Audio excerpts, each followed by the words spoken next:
শিব দুহিতে তপময়ী মাতো বসুধা কণ্ঠহার স্বর্গ সোপান চরণে তোমার নিবেদন বারবার যেন করে গো বসতে মা তোমার তীরে পান করে তব নির্মল নিরে তরঙ্গ তব করে দর্শন তব নাম মনে করে শরণ তোমারে আঁকেতে আঁকেতে আঁকেতে বিসর্জে তনুভার ইমম কামনা করো মা পূরণ নর্মদে জগসার শিব দুহিতে তপময়ী মাতো বসুধা কণ্ঠহার। আমাদের দলের মধ্যে মহানন্দ স্বামী ছিলেন রামায়ণ ও মহাভারতে বিশেষ পারঙ্গম। তিনি ইন্দ্রজিতের জন্মরহস্য এবং সেই সঙ্গে তিনি যে শিবের বরে নানা রকম শত্রুনাশক অস্ত্রশস্ত্র লাভ করেছিলেন সেই সব কাহিনী বলে চলেছেন এবং সেই সব অস্ত্র লাভ করে ইন্দ্রজিৎ দুর্ধর্ষ হয়ে ওঠেন। দিগ্বিজয় করার উদ্দেশ্যে রাবণ মর্তলোকের সমস্ত শ্রেষ্ঠ রাজন্যবর্গকে পরাজিত করে স্বর্গ আক্রমণ করেন। সেই সময় মেঘনাদ ইন্দ্রপুত্র জয়ন্তকে পরাজিত করেন এবং মহাদেবের বরে মায়া প্রভাবে অদৃশ্য থেকে ইন্দ্রকে মায়াতে আচ্ছন্ন সরজালে অবসন্ন ও বন্দি করে লঙ্কায় নিয়ে যান। দেবতারা ব্রহ্মার কাছে গিয়ে ইন্দ্রের মুক্তি ভিক্ষা করতে আসেন। ব্রহ্মা মেঘনাদকে ইন্দ্রজিৎ আখ্যা দেন। ইন্দ্রের মুক্তির বিনিময়ে ইন্দ্রজিৎ অমরত্ব প্রার্থনা করে বসেন।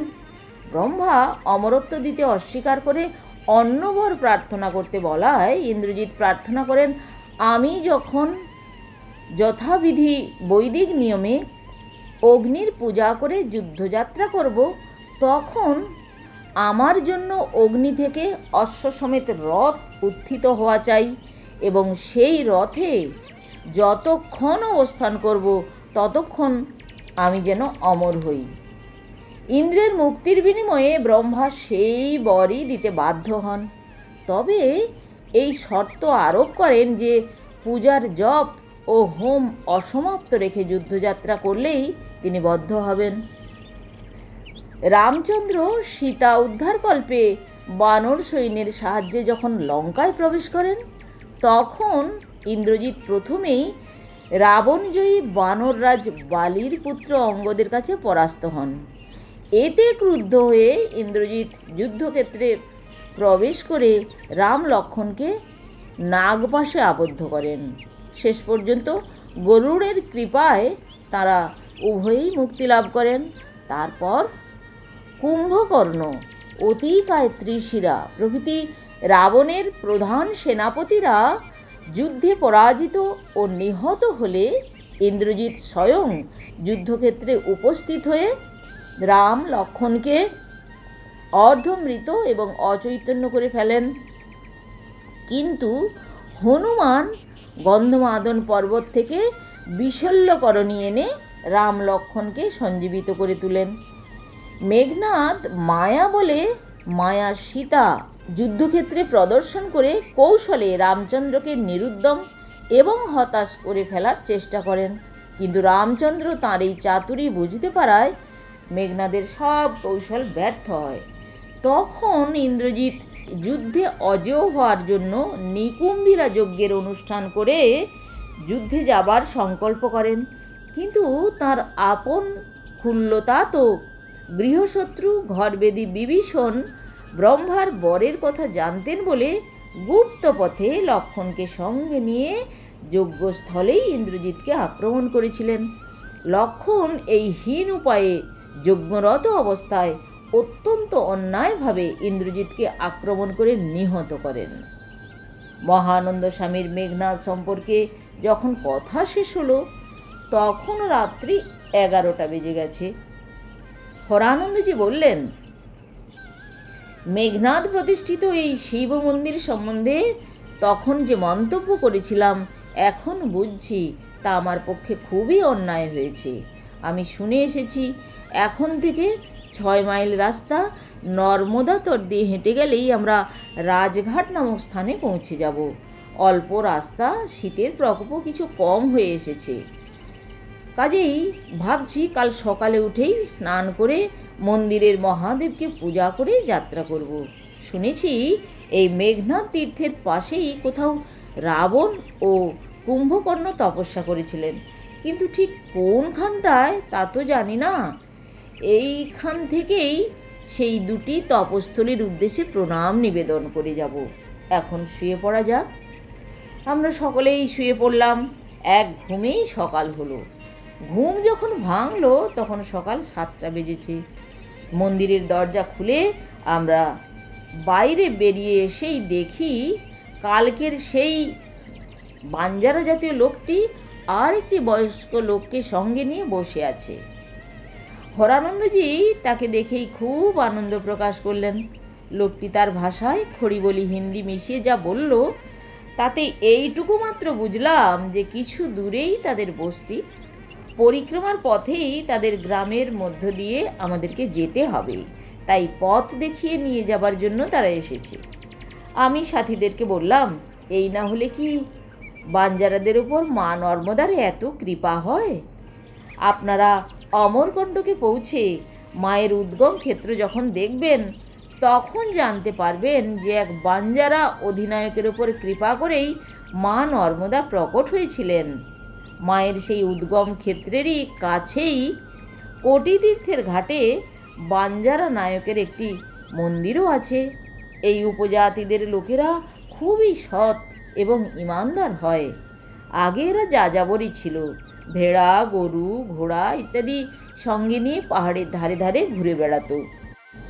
এই রকম ঘুরে বেড়াতে বেড়াতেই একদিন এদেরই একজন অমরকণ্টকের এক বাঁশবনের মধ্যে নর্মদার উৎসস্থান আবিষ্কার করে বসে। এদের কথা শুনে মনে হচ্ছে এখন এরা কোথাও কোথাও বসতি স্থাপন করে বাস করছে। লোক দুটি বসে থাকলো। আমরা নর্মদার ঘাটে নামলাম স্নান করতে। স্নান তর্পণাদি সেরে আমরা মন্দিরে ঢুকে মেঘনাদ প্রতিষ্ঠিত প্রায় 6 ইঞ্চি দীর্ঘ অপূর্ব পিঙ্গল বর্ণের শিবলিঙ্গের মাথায় জল ঢালতে আরম্ভ করলাম। আমরা যখন ভক্তিভরে জল ঢেলে ঢেলে শিবলিঙ্গটিকে মার্জনা করছি তখন দেখলাম সেই দুজন বাঞ্জারা দুটি বিল্বপত্রের ডাল দিয়ে গেল। আমরা সেই ডাল থেকে বিল্বপত্র নিয়ে মহাদেবের মাথায় মন্ত্রপাঠ করতে করতে দিতে লাগলাম। হরানন্দজিকে দেখলাম শাস্ত্র নেত্রে বেদির ওপর মাথা ঠুকতে ঠুকতে স্তব পাঠ করতে লাগলেন।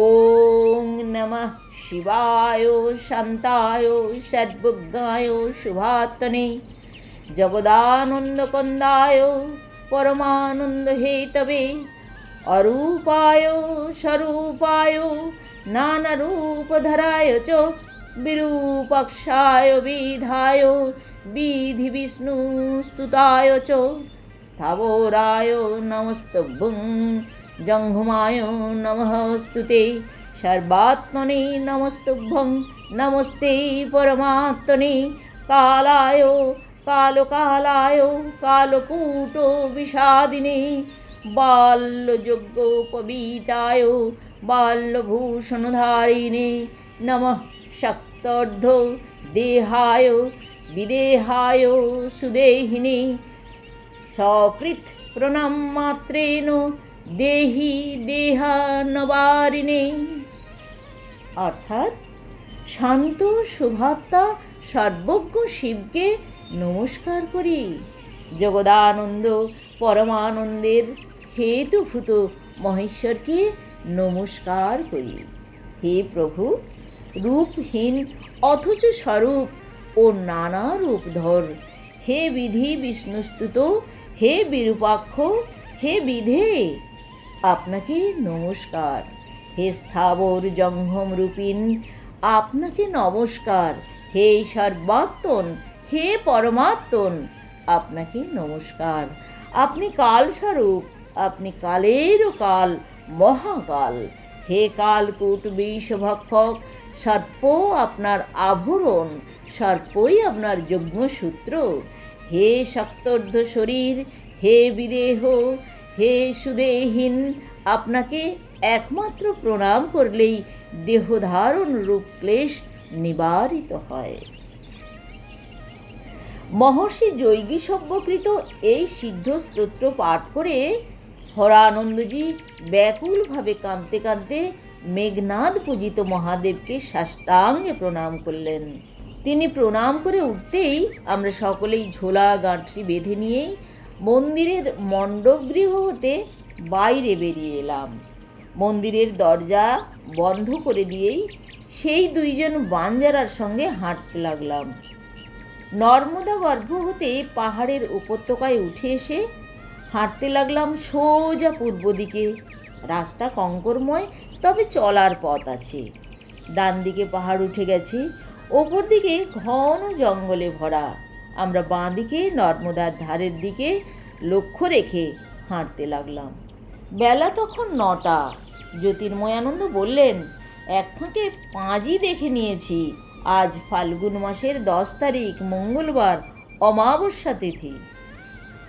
মাইলখানিক হাঁটার পরে সেই বাঞ্জারা দুজনের গ্রামে এসে পৌঁছলাম। অজস্র কুটির, গরু, ভেড়া, ছাগল অজস্রই চড়ে বেড়াচ্ছে। আমি বাঞ্জারা দুজনকে জিজ্ঞাসা করলাম, এখানে কি কেবল বাঞ্জারারাই বাস করে? আমাদের বোধগম্য যাতে হয় সেই জন্যই ভাঙা ভাঙা খড়ি বলি হিন্দিতে অতি কষ্টে জবাব দিল, बांजारा ज़्यादा है, 50 घर भील का भी बास है इधर।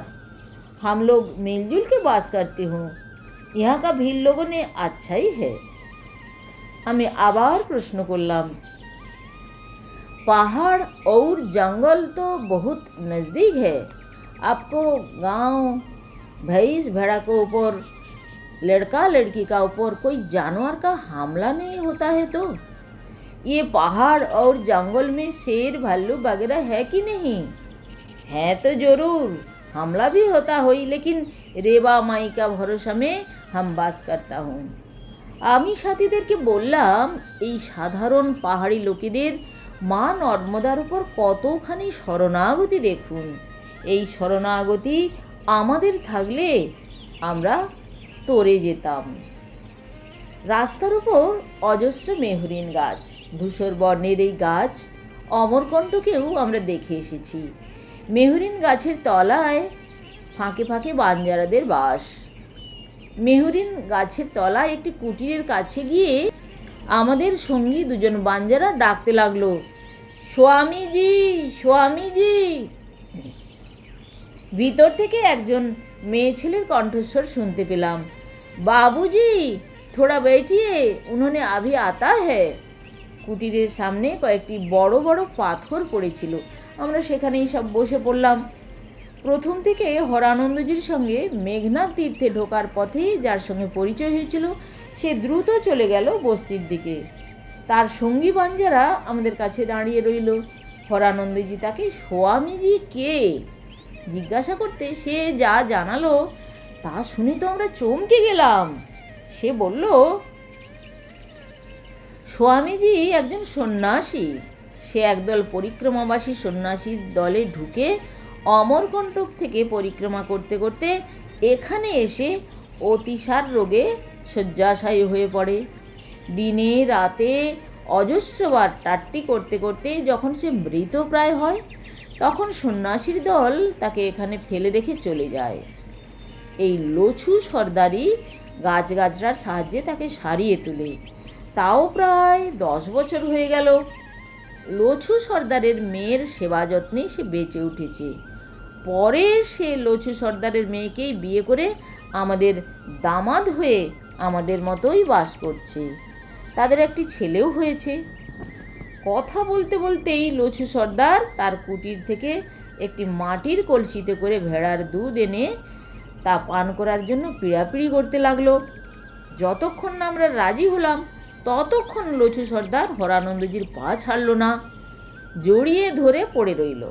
অগত্যা আমরা দুধ পান করতে রাজি হলাম। লছু সর্দার প্রত্যেকের কমণ্ডলুর জল আধটা করে ফেলে দিয়ে তাতে 1 পুকুরে বা 1.5 পুকুরে ভেড়ার দুধ ঢেলে ভালো করে নেড়ে চেড়ে খেয়ে নিতে বলল।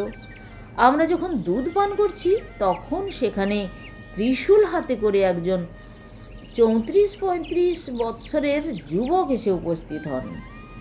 পরনে গেরুয়া রঙের একটা কাপড়, তাকে ন্যাকড়া বললেই ভালো হয়, গায়ে একটা শতছিন্ন জামা, 2 হাতের বাহুতে লাল নীল নানা রকমের পাথর এবং গলায় একটা রুদ্রাক্ষের মালা।